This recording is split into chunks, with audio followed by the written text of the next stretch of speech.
This is Crossfire Sierra Squad, a military arcade shooter that can be played solo or in co-op multiplayer that places you in the role of a leader of an elite squad of soldiers tasked with taking out the enemy combatants using an arsenal of weapons.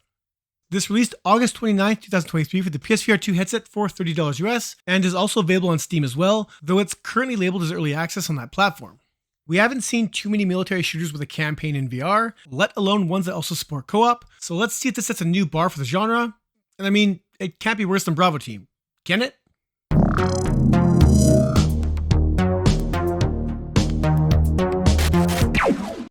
Hello troopers, Ryan for the VR Grid here, back with yet another review. But before we get to it, don't forget to smash that like button if you enjoyed this video, subscribe to the channel for more VR content, and of course, leave us a comment with your thoughts on this release. Now, let's get to it. In Crossfire Sierra Squad, you play as the leader of said squad, who must undertake special operations only the best of the best can complete.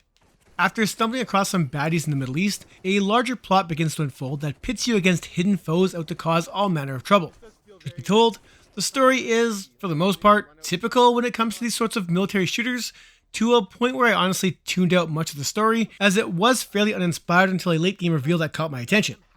Regardless, it's not a bad story, it's just not a good one either, and ultimately boils down to placing you in a new stage to take out all the armed gang members in your way. There is a 13-stage single-player campaign, which takes you through a variety of scenarios that can be beaten in as little as 7 minutes, while the latter ones push 20 minutes or so, with a bulk of them falling somewhere in the 10 to 12 minute range. Each of these stages has a preset loadout that cannot be altered, though new weapons will show up during each stage should you want to mix things up a bit, with many often indicating the kind of encounters you could look forward to next, be it sniping missions or battles against a large number of foes or vehicles. An opening tutorial teaches you the basics of combat and movement, and those looking for a military sim should temper those expectations, as this is very much an arcade shooter that includes infinite ammo, along with replenishable grenades and health packs, which respawn on your forearms once a timer bar fills back up after use. Almost every single weapon behaves the same, whether it's a pistol, rocket launcher, or machine gun, with reloads requiring you to press X to eject a magazine, while grabbing at your hip will spawn the ammo needed, and placing it in the right spot on the gun will trigger a quick animation of your dude reloading it. People may gripe that it's not true manual reloading, but given the fast pace and arcadey nature of the game, it didn't really bother me too much. What did bother me though, was the scale and position of the weapons and hands, which just seemed too large and too far away from my real world hands, creating an immersion breaking disconnect. Another poor choice was the scoped weapons, which when brought close to your face, automatically go into a zoom mode where your entire vision is now the scope, and while not awful, I much prefer viewing my targets through a scoped lens and not becoming one. As for the campaign, you can choose from multiple difficulty options, though this only affects how bullet spongy enemies can be, as well as how much damage they can do, which is unfortunate, as they are simple NPCs with very little in the way of intelligence. Oftentimes they'll run in from nearby cover, or appear in a faraway tower, ready to snipe or launch a rocket your way, with the game telling you where to walk via a laser on the ground, which tells you where you need to go. Heck, sometimes if I ran too far forward on a level, I could see enemy soldiers appear before my eyes and run right through me as they went to their predetermined spot, which made for easy kills as I shot them in the back. Stages are very linear, and should you even try to venture off the beaten path, you'll be met with a gray screen that says, "You are not in an operational zone," which can be odd as invisible walls will show up in some bizarre places. It's not all running and gunning, as a few missions do mix up the action by being sniper focused, or even having you in a dense fog where the only way to see enemies is through infrared scopes, which gets quite intense. You'll have an NPC with you who will help your efforts, though in truth, he tends to not be that much help at all, barely firing a shot and constantly being downed by enemy fire, or getting caught on geometry until respawning at the next checkpoint. It might sound like I didn't have fun with this. I did, and we'll get to that right away, but it is a game that does have some issues that I want to address, as they do take away from some of the fun. Now, as far as my enjoyment goes, the first few stages were underwhelming as the missions felt barely bite-sized, but thankfully, they did increase in scale, length, and challenge, with the final few stages unleashing seemingly endless waves of bad guys my way.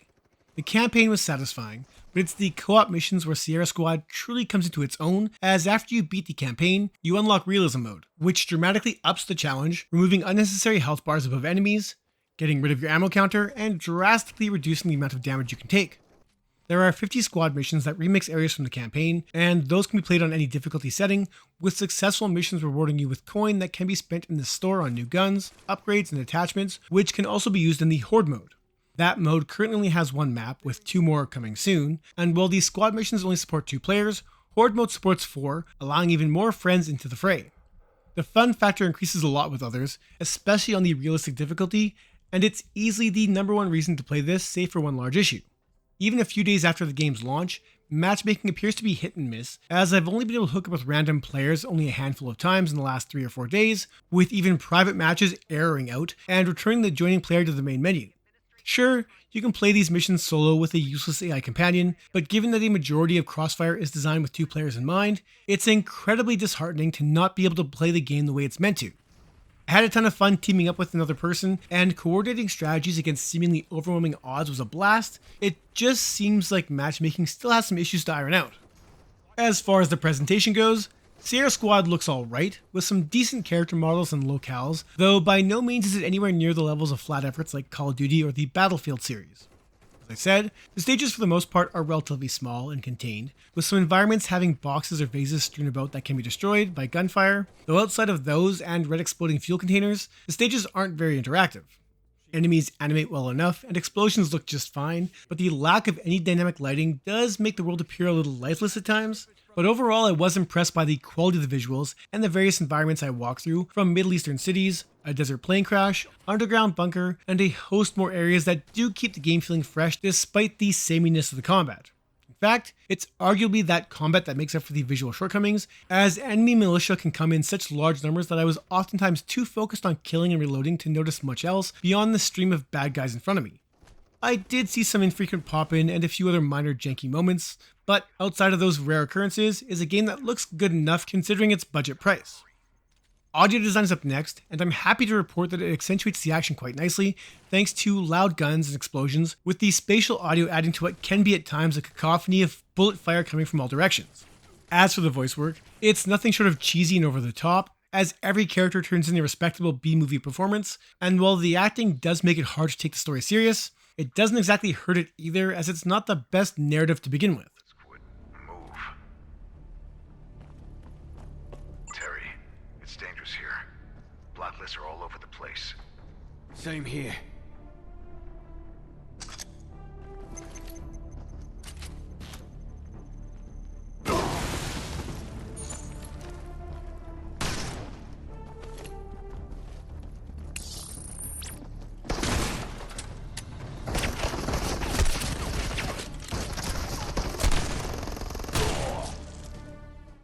Lastly would be the soundtrack, which matches the story and acting, so if you love generic voiceless 90s era action inspired rock tracks, well, Crossfire has you covered with a completely forgettable soundtrack that could have been ripped from any royalty free YouTube channel, and while it may fit the tone of the game, whenever it kicked in, and I noticed it, I laughed at just how generic it sounds.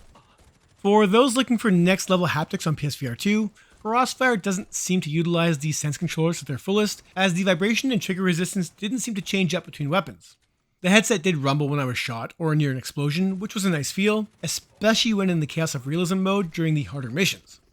Despite all my misgivings, I had a decent amount of fun with Sierra Squad, as it did remind me of light gun shooters of old, but with a full locomotion twist that I appreciated. The single player campaign has a few highlight moments, but for the most part is quite forgettable outside of that late game plot twist, which leaves it to live or die on the co-op content, which at the time of this review, 3 days after release, is still hit and miss. The developers do appear to be listening to player feedback, so hopefully they fix these matchup issues quickly.